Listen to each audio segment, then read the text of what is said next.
መቼ ነው ስክሪን ታይም ምን መፍቀድስ የሚቻለው መጀመርስ ያለበት? ማለት ሁሉ ሰው ከልክሎ ላይ ከለክል ይችላል። አንዳንድ ሰው የኔ ደግሞ እንዲያ ይፈልጋሉ የሚል አለ። በስንት እድሜያቸውን ጀምር ብለን ብናስብ የሚመከረው እስከ 1 ዓመት ከ6 ወር which is 18 ወር እስኪሞላቸው ድረስ ምንም አይነት ስክሪን ታይም ባያዩ በጣም የተመረጠ ነው። ለምን?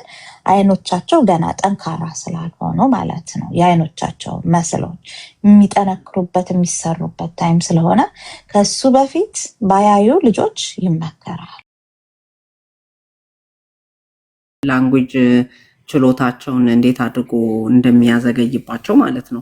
አንጎላችን ያው የሚያድግ ነው አይደለም? የሚያድግ ስለሆነ ያንን ራሱ በተገቢው መልኩ እንዳያድግ እንትኑን ፍጥነቱን ይቀንሰዋል ነው ቤዚክሊ። ለምን ልጆች እንደዚህ ስክሪን ላይ ብዙ ሰዓት የምናስቀምጣቸው ከሆነ እንዴት እቃቃ እንደዚህ ናቹራል በሆኑ ነገሮች መጫወት፣ ከሰው ጋር መጫወት አይደለ? ለምን ከሰው ጋርም ከሌላ ልጅ ጋርም እኮ ስትጫወቺ እንዴት ነው የሶሻል የማህበራዊ የሆነውን ስኪልሽን ታዳብሪያለሽ አይደለ? ይሄንን ልውሰድ፣ ይሄንን ስጠኝ አይደለ? ደግሞ አንተ ንግግርም በእጅ መንካትም ልጆች ደግሞ ነክተው ቀምሰው ነው እንግዲህ የሚማሩት እና ያንን ሁሉ እኮ ትገድቢያቸዋለሽ እዛ ስክሪን ላይ በማስቀመጥ ምን ይሆናል? ሪሞት ይሆናል ማለት ነው የሚበላው።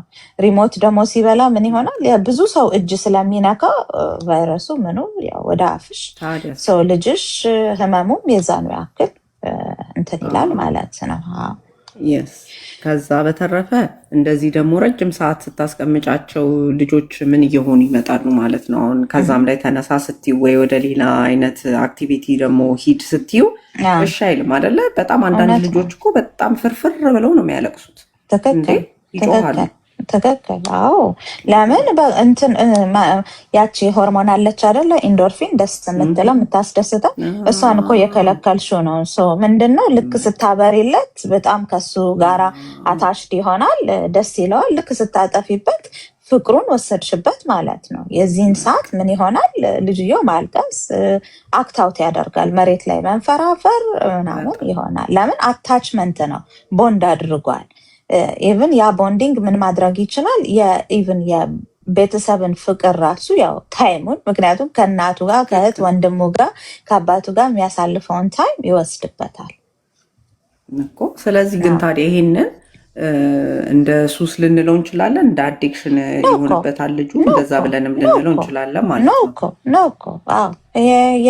የስክሪን እኮ አናደር ፎርም እኮ ኦፍ አዲክሽን ነው። ለትልቅ ሰውም ሆነ ለትንሽ ልጅ ስክሪን አዲክሽን እኮ ነው እኮ አናደር ፎርም ኦፍ አዲክሽን።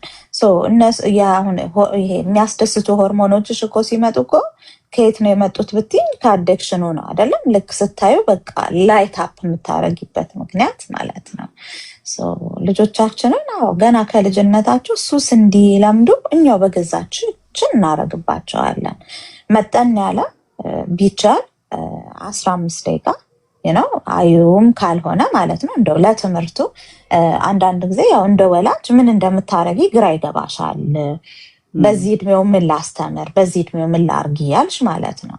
ቢቻል ራስ አይቶ ያንን ነገር ለራስሽ አይተሽ አንቺ በተግባር ልክ ሴቶቹ ወርዛ ውስጥ እንደሚያስተምሩት አንቺ ልጅሽን በአካል ማስተማር። ምክንያቱም ቦንዲንጉን ደግሞ በጣም ያሰፋዋል፣ ከልጅሽ ጋር ያለሽን ኢንተራክሽንንም ይጨምራል።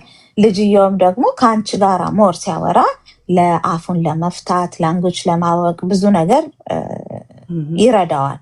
ኦኬ እንግዲህ አሁን እንደተረዳሁት ከሆነ ሌላው ደግሞ ልጆች እንዴት ነው እንደዚህ አሁን እንዳልነው ስለ ኤዲኤችዲ አውርተናል እና ፎከስ ማድረግ ካልቻሉ ይሄን አይነቱን ችግር ትምህርት ቤት ይዘውት ይገባሉ ማለት ነው። ትምህርት ቤት ደግሞ ምንድን ነው የሚፈልገው ነገር? ቁጭ ብሎ አንድ ነገር ላይ ትኩረት አድርጎ የተሰጠውን ነገር አንድ ልጅ ችንችን ነገር ከልርም ሊሆን ይችላል የሆነ ነገር አርግም ተብሎ ይሰጠዋል አይደለ? ያንን ነገር በተረጋጋ መንፈስ በጸጥታ ቁጭ ብሎ ክፍል ውስጥ መከታተል በጣም ይከብደዋል ማለት ነው። እውነት ነው። እና ያ ደግሞ ሲሆን ኦፍኮርስ ልጁን እንደ ረባሽ ዲስራፕቲቭ የሆነ ልጅ ተብሎ ነው አደለ እንትን የሚደረገው የሚደረገው በአስተማሪዎችም እውነት ነው። እና ያ ደግሞ በሚሆንበት ሰዓት አየሽ ልጁም ይቸገራል። ቢኮዝ የሚረዳው ሰው የለም እዛ ጋር ቦሪንግ የሚሆንበታል። ፎከስ ማድረግም አይችልም። እኛም ደግሞ አይገባንም እንዴትና ለምን ይሄ ነገር እንደሆነ። ይሄ ነገር ይሄንን መዘዝ ይዞ እንደሚመጣ ወደፊት ልጁ ትምህርት ቤት በሚገባበት ሰዓት ይሄ ነገር ትምህርት አቀባበሉ ላይ ልጁ የትምህርት አቀባበሉ ላይ አስተዋጽኦ ማለት ነው ኔጌቲቭ የሆነ አስተዋጽኦ እንዳለው ምና ከሆነ ካሁኑ እንዳላችሁት እናንተ ነገሩን ሊሚት አድርጎ በተቻለ መጠን ልጁ ትክክለኛ ራሱ እየተጫወተ እዚህ ጋር ማለት ነው። ለምን አሁን እንደሚገባኝ ከሆነ እኮ ልጅም እንደ ልጅ እየሮጠ አይደለም። ያ በሚሆንበት ሰዓት አይደለ ለማየት አንድ ቦታ መሆን አለብሽ እንጂ እንደ ልብሽ እንደዚህ እንደ ልጅ እንደሚሆነው ኤቭሪዌር እየሮጥሽ እንትኑ ስክሪኑንም መከታተላችን ደግሞ ስክሪኑ ምንድነው የሚፈልገው እንደዚህ ስክት ብለሽ እንድታዩ ይፈልጋል። እንደዛ አይነት ኤክስፔክቴሽን ያለው ይመስለኛል። እንትን ያደርግሻል። አዎ አትራክት ያደርግሻል። ላይናቸው በጣም ቆንጆ እኮ ነው። ባይ ዘ ዌይ ከለር ልጆች እኮ ማየት አለባቸው። ግን እንዳልሽው ቅድም በአንድ ጊዜ እየተለዋወጠ ሲሆን ነው ያን ፕሮብለም የሚያመጣባቸው። አንድ ከለር እኮ ቆንጆ ነበረ። ብራይት ከለር አይተሽ ከሆነ ልጆች በጣም ይሳባሉ። ኢቭን በልብሶቻችን ከለር ብታያቸው በጣም ብራይተር የለበሱትን ሰዎች ይወዳሉ፣ ቀፉኝ ይላሉ፣ ደስ ይላቸዋል ማለት ነው። ግን ይሄ ብልጭ የሚለው ይሄ ቶሎ የሚለዋወጠው ለብሬናቸው ትክክል አይደለም። ልክ እንዳልሽው ዘንዬ ይሄ ሃይፐር አክቲቭ ያደርጋቸዋል ማለት ነው። ቅልቅል የሚሉት ነገራቸው ማለት ነው። ምክንያቱም ይሄ ብሬናቸው በጣም ስቲሙሌትድ ስለሆነ አርፎ አንድ ቦታ እንዲቀመጡ አያደርጋቸውም። ከዛ ደግሞ ሾርት ስፓን ነው የሚኖራቸው። አንድ ነገርን ቶሎ የማስታወስ ነገር አይኖራቸውም። ለምን ፊልሙ ቶሎ አይደለም የሚለውጠው ከአንዱ ቦታ ወደ አንዱ ቦታ ከአንዱ ወደ አንዱ ሰው። አሁን ይሄ ግን ከአንድ ወደ አንዷ ሪል ላይፍ ላይ አይለወጥም። ቦሪንግ ስለሚሆንባቸው በቃ አንዷን ነገር ይዟትና ከሷ ነገር ውጭ ወደ ሌላው ለመሄድ በጣም ይቸገራሉ። ከዛ ደግሞ ኢሞሽናሊ ክራሽ ያደርጉብሻል ማለት ነው። ለምን የዶፓሚን ሌቭላቸው ምን ትላለች ትወርዳለች። የለችም ያቺ ሱሷ የተባለችው ልጆቹ በቃ መልዳውን ይሆናል ማለት ነው። ማልቀስ በቃ እየየ ይሆናል።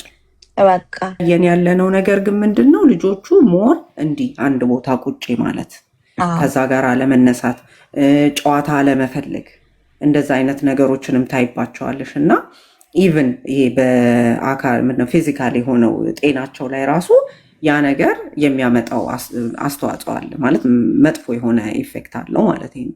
ዛንዬ እንግዲህ ልጅ የመጀመሪያ ጊዜ መራመድ የሚለምደው እንግዲህ ወጥቶ ከአመቱ በኋላ ነው አይደል? ልክ 2 ዓመቱ ላይ መውጣት ደግሞ አለበት። ፀሐይ ትንሽ ታስፈልገዋለች፣ ቫይታሚን ዲ፣ አየሩም ራሱ አንድ ቦክስ የሆነ ቤት ውስጥ ደግሞ መቀመጥ የለበትም። አዲስ ነገር ማየት መቻል አለበት። ልጅ ሲነካ ነው የሚማረው አላልኩሽም? ሻሸት ሲቀምስ አይደለም የሚማረው። ወጣ ብሎ ብዙ ነገሮችን አየት አድርጎ በዛውም ከለር እኮም ይማራል። ለምሳሌ ሳር እያልሹ ይሄኛው ደግሞ ግሪን ነው እያልሽ አብረሽ ስለ ሳርም ስለ ከለርም እያደረግሽ እየነካም ቴክስቸሩ ምን እንደሆነ እያወቀም እዛውም ላይ እየተንደባለለ በዛውም ደግሞ ለሰውነቱ የማያስፈልገውን ነገር ለመሬት እየሰጠ መሬት ደግሞ ለሱ የሚያስፈልገውን እየሰጠችው ጥሩ አይነት ግራውንዲንግ የሚባለውን ነገር ሁሉ አድርጎ መምጣት ይችላል። ወራስ ግን ሲሚንቶ ላይ እንዲወድቅ የምታረጊው ከሆነ ገና በልጅነቱ እዛው ጋር እንዲቀመጥ የምታረጊው ከሆነ በገዛ እጃችን ልጆቻችንን በቃ መጠንከር ያለበትን ቦኖቻቸው እንዳይጠነክር ማደግ ያለባቸውን ያክል እንዳያድጉ ዌቶቻቸው አንዳንዶቹ በጣም የበዛ የአንዳንዶቹ ደግሞ በጣም ያነሰ ሊሆን ይችላል ማለት ነው። ያን ነገር እስካልሰጠሻቸው አልበላም የሚሉሽ ልጆች አሉ። በኢትዮጵያ መብራት ደግሞ አስቢው እንዴት አድርገሽ